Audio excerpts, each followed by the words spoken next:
अस्सलाम वालेकुम स्टूडेंट्स, कैसे हैं आप? उम्मीद करता हूँ खैरियत से होंगे। आज 9th क्लास का चैप्टर नंबर 1 का पार्ट 3 है। हमने तीसरा पार्ट आज पढ़ना है। हमारा पहला चैप्टर नंबर जो है चल रहा है वो द सेवियर ऑफ मैनकाइंड। इसी का आज हम जो है वो तीसरा पार्ट पढ़ने जा रहे हैं। तो शुरू करेंगे। हमने 6 पैराग्राफ्स पढ़ लिए थे, आज हमने 7वां पैराग्राफ स्टार्ट करना है। Since this belief was threatening their dominance in the society, चूंकि ये अकीदा, अब कौन सा अकीदा? तौहीद का अकीदा, ठीक है, जो पहले ऊपर 6 पैराग्राफ्स में बयान हो चुका है, जो तौहीद का अकीदा था, वननेस ऑफ अल्लाह, ठीक है, ये वाला अकीदा। सिंस क्योंकि this believe was threatening there dominance in the society, क्योंकि ये अकीदा माशरे में उनके गलबे को, उनकी अजारादारी को खतरा लाहक कर रहा था। अब बेटा जो अरब के लोग थे आप सल्लम की आमद से पहले, आप सल्लम वो आपको स्टार्टिंग में बताया था किस तरह का माशरा था, तो वहां उनकी अजारादारी चलती थी। अगर हम पंजाबी में गए तो चौधराहट, ठीक है, यानी वो चौधरी लोग थे, कबीले होते थे, कबीलों के सरदार थे, तो वो वाला सिस्टम सारा चलता था। The pagan Arabs started to mount pressure on the Holy Prophet sallallahu alaihi wasallam and his followers. अरब के कुफार, पैगन यहाँ पर काफिर को कहते हैं, the man who does not believe in Islam, ठीक ना, उसको पैगन कहते हैं, ठीक है। तो डिसबिलीवर इसका सिनोनिम होगा। अरब के कुफार ने या कुफारे अरब, दोनों तरह से तर्जुमा कर सकते हैं। अरब के कुफार ने आप सल्लम और आप सल्लम के साथियों पर या पैरोकारों पर दबाव बढ़ाना शुरू कर दिया। यहाँ पर बेटा डोमिनेंस में पहले भी अर्ज कर चुका हूँ, ये होता है हमारा अजारादारी होती है। तो यहाँ पर यानी हमारी गलबा, अजारादारी, चुदराहट जिसको कहते हैं, सिनोनिम इसका सुपरमेसी होता है, कंट्रोल भी होता है और डोमिनेशन भी होता है, तीनों कर सकते हैं, ठीक ना। तीन मैं इसलिए लिखवाता हूँ कि बाद दफा बोर्ड में एक ऑप्शन नहीं आता तो बच्चे कंफ्यूज ना हो जाए। माउंट होता है बढ़ाना, ज्यादा करना, इंक्रीज होता है, बिल्डअप होता है, मैक्सिमाइज होता है, ठीक है, तीनों कर सकते हैं। दे वांटेड देम, वो उनसे चाहते थे, टू रिनाउंस देयर कॉज, के वो अपने मकसद को तर्क कर दे। अच्छा, मकसद कौन सा था? वही जो ऊपर बयान हुआ है अकीदा तौहीद का, कि अल्लाह की इबादत छोड़ दे, and take to idol worshipping, और बुत परस्ती शुरू कर दें।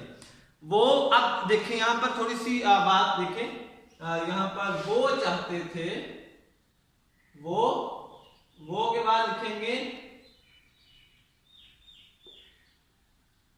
कुफारे अरब ब्रैकेट में, वो चाहते थे कि आपसे बाद हजरत मोहम्मद सल्लल्लाहु अलैहि वसल्लम और आपके पैरोकार, ठीक हो गया। इस तरह तर्जुमा करना है आपने, ये खाली वो नहीं लिख देना, बताना भी है वो से क्या मुराद है, बाद दफा कंफ्यूजन हो जाती है एग्जामिनर को। वो चाहते थे कि आप सल्लम अपने इरादे से, अपने मकसद से बाज आ जाएं, तर्क कर दें, छोड़ दें या दस्तबरदार हो जाएं। ये चारों मानी है, इसके जो मर्जी लिखते हैं, वैसे दस्तबरदार ज्यादा प्यारा लफ्ज है और ऑथेंटिक है। वो चाहते थे कि आप अपने मकसद को तर्क कर दें और बुत परस्ती इख्तियार कर लें। नेक्स्ट चलते हैं।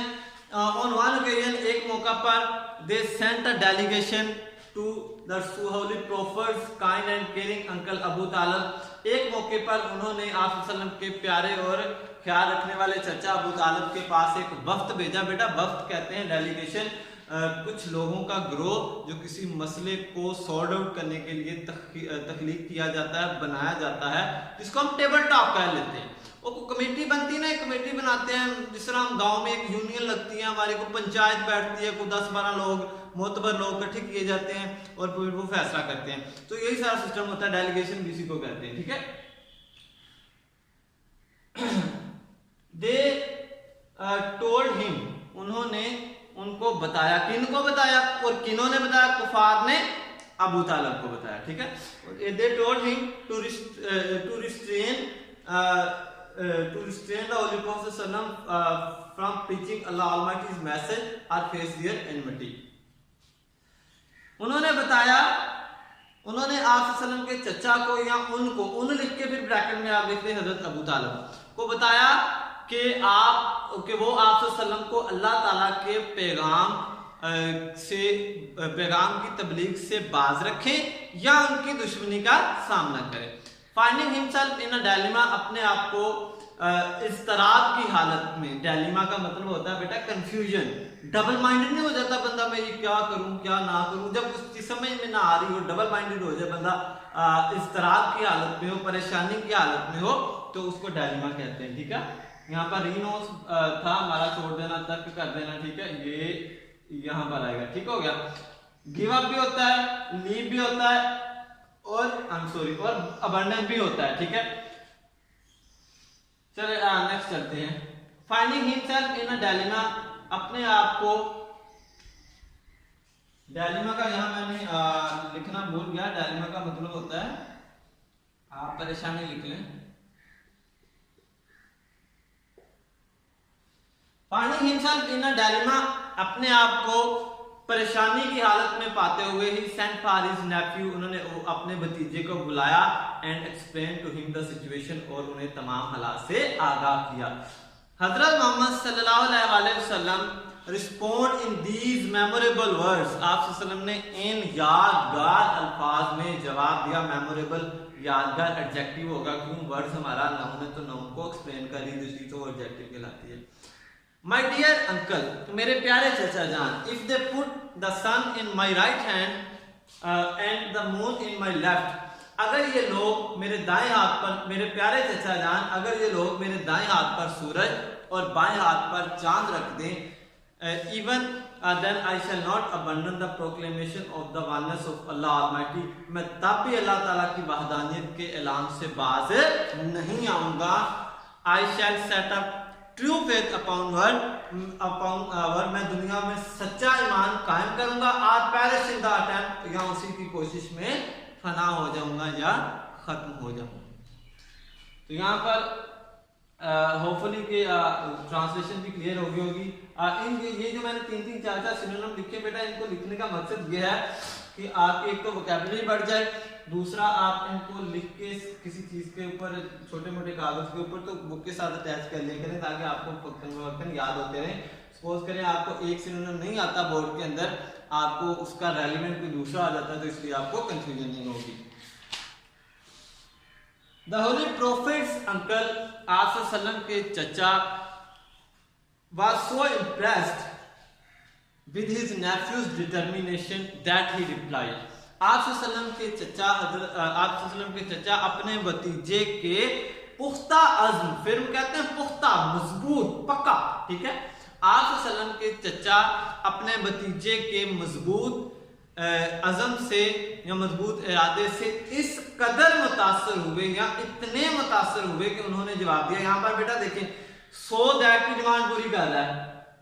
सो जब भी आता है उसके साथ दैट लगता है, तो सो का तर्जुमा हम बहुत नहीं करते, गलत हो जाएगा, वो वेरी का तर्जुमा होता है बहुत, वेरी मच। जिस तरह कहते हैं I like you very much, मैं आपको बहुत पसंद करता हूं। ठीक है, I love you very much कर लें, ठीक है ना।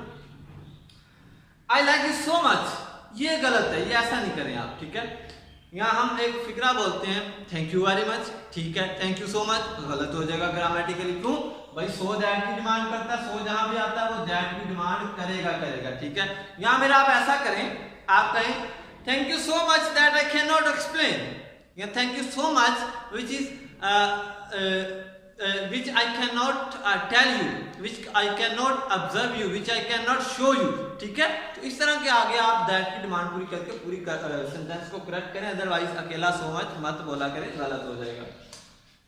आप सल्लम अपने भतीजे के पुख्ता आदम से इस कदर मुतासिर हुए, इतने मुतासिर हुए कि आपने जवाब दिया, सन ऑफ माई ब्रदर, मेरे भाई के बेटे, गो थाई वे, अपने रास्ते पर चलो। थाई का मतलब योर, गो थाई वे, अपने रास्ते पर चलो। ये पुरानी इंग्लिश होती है, क्लासिकल इंग्लिश होती है, इसलिए थाई थी, इस तरह का मैं बताता जाऊंगा। थाई का मतलब होता है योर, गो थाई वे, अपने रास्ते पर चलो। नन विल डेयर टच थी, कोई तुम्हें हाथ लगाने की भी कोशिश नहीं करेगा। थी मतलब you, I shell never forsake थी, मैं तुम्हें कभी भी अकेला नहीं छोड़ूंगा। यहाँ पर नहीं छोड़ूंगा या छोड़ के नहीं जाऊंगा, ठीक ना। फॉरसेक का मतलब होता है छोड़ देना या रास्ता अलग कर लेना, ठीक है ना। वो कहते हैं ना आज से तुम्हारे रास्ते अलग मेरे रास्ते अलग, ठीक ना। तो ऐसा कोई सीन नहीं था, वो साथ चले उनके, ठीक है। और फॉरसेक का अगर हम सिनोनिम इसके करें, लीव होता है, डेजर्ट होता है, ठीक है। फिल्म का स्ट्रॉन्ग था, रेजोल्यूट था, अनयील्डिंग था, तो ये सारे इसके सिनोनिम होंगे, ठीक हो गया। चलिए ये हमारा 8वां भी हो गया। अब हम करते हैं जी पैराग्राफ नंबर 9 शुरू।